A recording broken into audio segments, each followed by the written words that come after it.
Ei pessoal, tudo bem? Estou de volta ao meu lugar normal. Desculpa o vídeo da semana passada que ficou meio complicado aí. Mas hoje estamos de volta à nossa rotina normal. E eu vou falar agora sobre um outro mapa que eu já comentei 2 semanas atrás. Lembra que eu falei que eu fui para Madrid fazer uma pesquisa sobre cartografia do Espírito Santo e tudo mais? Pois é, eu falei que eu encontrei 2 mapas lá. Um deles eu já comentei aqui, que eu encontrei na Biblioteca Nacional de Espanha. E o que eu vou comentar agora estava na Real Academia de História. O espaço cartografado é o mesmo do mapa de Luiz Teixeira, que é o mapa mais antigo do Espírito Santo, e também muito parecido com o espaço que aparece no mapa de 2 semanas atrás, né, da Biblioteca Nacional de Espanha. Então prepare seu coração que você está para ver o mapa mais fantástico que há do Espírito Santo colonial.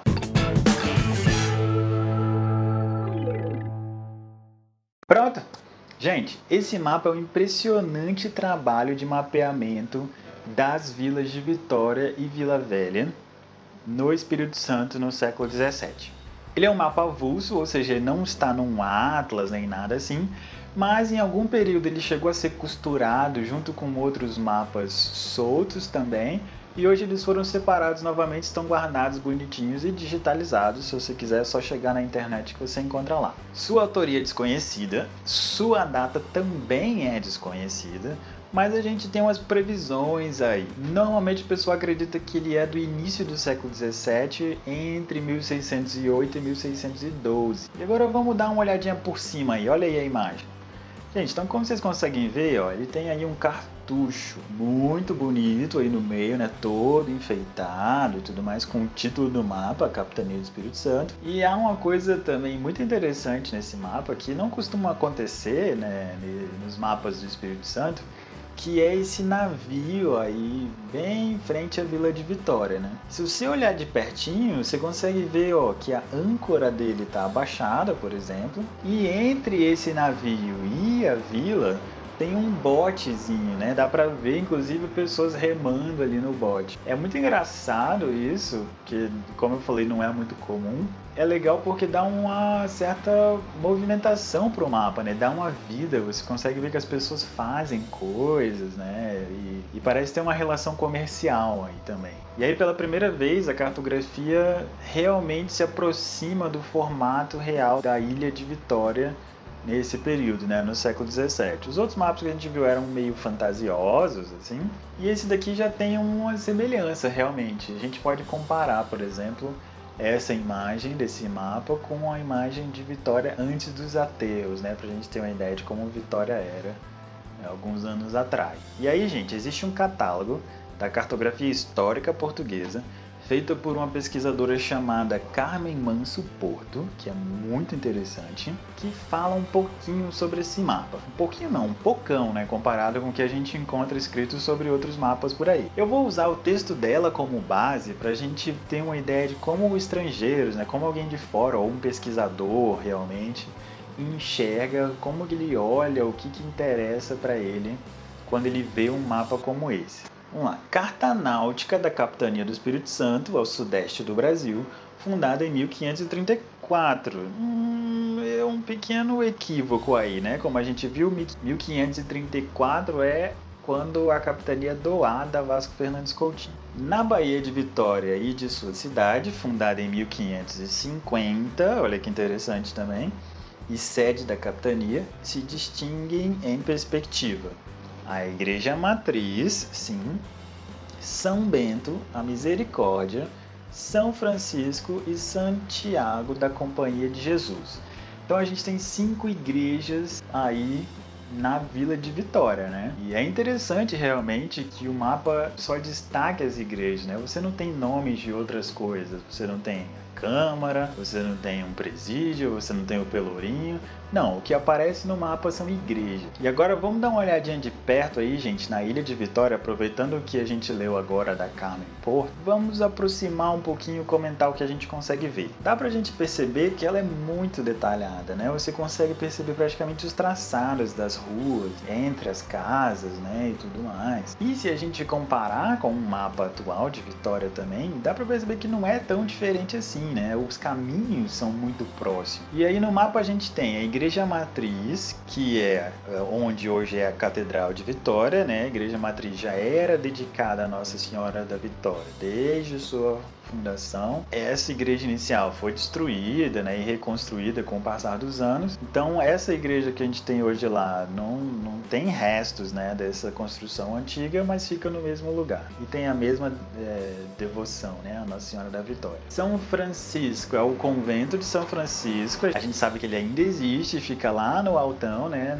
no centro de Vitória. Santiago da Companhia de Jesus que ele fala é o Palácio Anchieta, né, que era um colégio jesuítas, até a expulsão dos jesuítas no século XVIII, e depois, no século XIX, ou já no século XX, ele foi apropriado pelo governo e se tornou Palácio do Governo. A igreja de São Bento, que aparece aí no mapa, não existe mais. Na verdade, há pouquíssima informação sobre a presença dos beneditinos no Espírito Santo. A gente sabe que eles receberam uma doação de um terreno para construir uma casa dos beneditinos e tal, mas é isso, né? Depois de um tempo eles desapareceram e poucos vestígios sobraram aí da presença deles no Espírito Santo. O que a gente sabe é que em 1594, um frei chamado Frei Basílio Beneditino fez um pedido de um terreno a Luísa Grinalda, né, que doou uma sesmaria para os beneditinos. Agora, é difícil indicar exatamente onde foi e o que restou dos beneditinos hoje. E aí resta comentar sobre a Misericórdia, que era uma igreja, né? A gente tem registro que a Santa Casa da Misericórdia teria sido criada, né, no Espírito Santo ainda no século XVI, mas há poucas informações sobre isso. O que a gente sabe é que havia essa igreja aí, que na verdade durou bastante tempo, se eu não me engano, até o início do século XX, quando ela foi derrubada para a construção de um palácio, né, que depois ficou como Palácio Domingos Martins, se eu não me engano, que hoje é a sede da Orquestra Sinfônica do Espírito Santo, se eu não me engano. Até reformaram, tá bastante bonito lá. Voltando ao texto da Carmen Porto do catálogo. Na entrada da Bahia, a Vila Velha com a matriz, Santa Caterina e Nossa Senhora do Rosário. Nos arredores se indica o acesso para a perspectiva do convento de Nossa Senhora da Penha. Ela coloca uma data de 1568 e 1660, dos padres franciscanos, elevada a 154 metros, que dominava a entrada da barra e desempenhou um papel defensivo nas incursões dos inimigos. Não vou entrar em detalhes sobre o convento da Penha agora, porque eu pretendo fazer um vídeo só sobre ele, falando algumas coisas sobre esse período aí de construção, esse iniciozinho. Mas é muito interessante que ela tenha anotado essas informações aí sobre esse papel importante, né, na defesa da capitania. Então, olhar de perto agora a Vila Velha. Aproxima aí no mapa. Dá para perceber que há menos construções, por exemplo, e fica difícil a gente definir uma planta, né, para Vila Velha. Vitória era mais fácil de enxergar os caminhos e as ruas entre os prédios e tal, a Vila Velha nem tanto. Quanto a essa matriz, essa igreja de Santa Catarina que aparece aí, eu sinceramente não tenho muitas informações. Não conheço muito sobre a história de Vila Velha nesses primeiros anos da colonização. Se alguém souber sobre essas duas igrejas, por favor, deixe um comentário ou manda uma mensagem para mim, que realmente é uma coisa que me interessa agora, estou interessado. Mas sabemos que a igreja de Nossa Senhora do Rosário, que aparece aí, ainda está lá de pé e é considerada a igreja mais antiga do Brasil ainda em pé, né? Ainda construída e perfeitamente. Ela teria sido construída em 1535, ou começado a ser construída em 1535, assim que os portugueses chegaram no Espírito Santo. Legal, né? E a ermida de Nossa Senhora da Penha, que aparece aí em cima de um morrinho, ainda não era convento nessa época, mas começou a ser construída em 1558 com a chegada de Pedro Palácios, que era um frei, né, franciscano, e que contou com a ajuda de devotos e tudo mais para começar a construção do que hoje é aí esse grande convento, que é fantástico. Continuando o texto da Carmen, gente, e olhando para o mapa.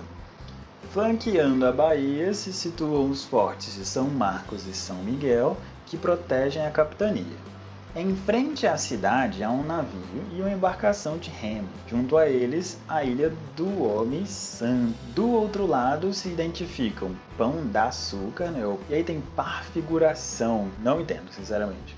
Depois vem a fazenda de Marcos Del Tercelo. São as informações um pouco confusas aí, né? A gente vai ver nos mapas que a gente vai olhar aí mais pra frente, que esse Marcos Del Tercelo aí, na verdade parece, ele copiou errado, né? Costuma aparecer nos mapas aí uma fazenda de Marcos de Azeredo ou de Azevedo, que foi um personagem importante para a capitania do Espírito Santo no século XVII. Então é bem possível que o cartógrafo, né, o cosmógrafo, tenha simplesmente errado a grafia na hora de escrever. Para a figuração, como eu falei, sinceramente não sei o que é, se alguém tiver ideia do que isso quer dizer, por favor, entre em contato. E o Pão de Açúcar é o Penedo, né? Era um outro nome pelo qual era conhecido.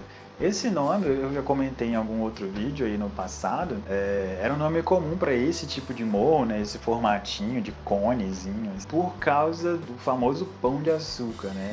Vou ver se eu consigo colocar uma imagem, mas qualquer coisa joga no Google forma Pão de Açúcar. Você vai ver como que era o Pão de Açúcar e como era a forma desse Pão de Açúcar. Gente, é basicamente isso que eu queria chamar a atenção no mapa. Como vocês podem ver, tem bastante coisa aí em volta que dá para você aproximar e estudar e ver o que já existia, o que não existia aí no início do século XVII. É muito recomendado, inclusive, que você dê uma olhada, que você vai achar algumas coisas que você conhece ainda, que estão por aí. Como eu falei, esse é um mapa realmente interessante porque ele traz coisas que nenhum outro mapa traz, além de ser visualmente, né, muito bonito, muito bem preparado. Ele tem um lindo cartucho aí no meio. Você tem alguns morros, né, elevações dentro da própria Ilha de Vitória, que mostram que o cartógrafo tinha realmente alguma noção de como era a ilha, que existia um maciço central. E na verdade ele tinha bastante noção de como era a ilha, porque ele faz um desenho muito bem estruturado da Vila de Vitória. Como eu falei em vídeos anteriores, não era comum que cartógrafos ou cosmógrafos viessem de Portugal para o Brasil para conhecer os lugares pessoalmente e tudo mais, mas aparentemente essa pessoa que fez esse mapa, provavelmente esteve sim no Espírito Santo. Ou ele recebeu um rascunho muito bem feito por alguém que esteve no Espírito Santo e fez seu mapa a partir disso. Mas, como eu falei, nenhum outro mapa nesse período consegue ser tão detalhado quanto esse. Então ele é realmente uma obra-prima aí da capitania do Espírito Santo. Tudo certo? Então tá bom. Continua aí estudando o mapinha, qualquer coisa manda um comentário, eu adoraria discutir sobre isso. E é isso daí. Tchau!